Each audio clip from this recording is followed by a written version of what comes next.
How to change currency trip.com. Hey everybody, in this video I'm going to show you the procedure to change currency on trip.com. If you can change your currency on trip.com by looking for currency selector on the website or the app. First thing first, you want to open the trip.com app onto your device.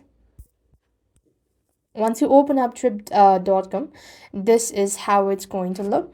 So what here you need to do is you just want to go ahead and look for account section first of all, and then you want to go ahead and click on the dollar section. What you want to do is then you want to click the indicator to open the currency menu. So you could click on the gear icon and then you have this currency, click that out. So basically here you could see all the currencies are available.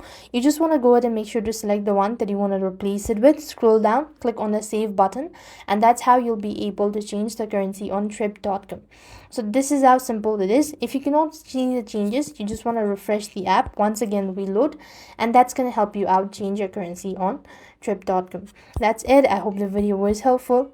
Make sure to like, share and subscribe. Thank you for watching. See you in the next video.